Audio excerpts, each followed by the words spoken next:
Hello friends, நம்ம இன்னைக்கு இந்த வீடியோவில் எதை பற்றி உங்களுக்கு காமிச்சு தர போகிறோன்னு பார்த்தீங்கன்னா, நம்ம வீட்டில் இருக்கக்கூடிய முருங்கை மரம். அதாவது எங்கள் வீட்டில் பின்பக்கத்தில் ஒரு முருங்கை மரம் இருக்குது.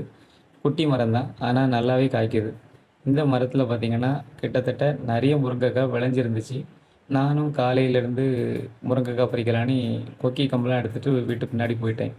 கொக்கி கம்பெல்லாம் என்னென்னு சொல்லுவாங்கன்னா, எங்கள் ஊர்லலாம் ஒரு நம்மளுக்கு மரத்தில் கீழே நின்று பறிக்கிறதுக்கு எட்டாதுல்ல, அதனால ஒரு பெரிய கம்பில் சின்ன ஒரு கவுனி கம்பு மாதிரி கட்டி அதுலேருந்து அப்படி ஈஸியாக பறிச்சிடலாம். நான் இந்த வீடியோவில் பறித்தோம்ல அப்படிதான். அந்த மாதிரி இன்னைக்கு காலையில் நான் பார்த்தீங்கன்னா முருங்கைக்காய் பறித்தேன். பறிக்கும்போது ஒரு கொப்படர்ந்து என் மேலே விழ மாதிரி வந்துட்டு நான் அப்படி கொஞ்சம் தப்பிச்சிட்டேன் பார்த்துருங்க. கிட்டத்தட்ட இன்றைக்கி நான் ஒரு 16 முருங்கைக்காய் பறிச்சிருப்பேன். ஒரு 5 முருங்கைக்காய் மட்டும் என்னோடய தேவைக்கு எடுத்துக்கிட்டு மீதி ஒரு 11 முருங்கைக்காயை நமக்கு தெரிஞ்சவங்க ஒரு ஆள் கடை வச்சுருக்காங்க, அவங்க கடையில் கொண்டு கொடுத்துட்டேன். அவங்க அதுக்கு பதிலாக என்ன பண்ணாங்கன்னா, அங்கே இருந்த காய்கறிகள் கொஞ்சம் எவ்வளோ அதுக்கு விலை மதிக்க முடியுமோ அதே அளவுக்கு காய்கறிகள் தந்தாங்க.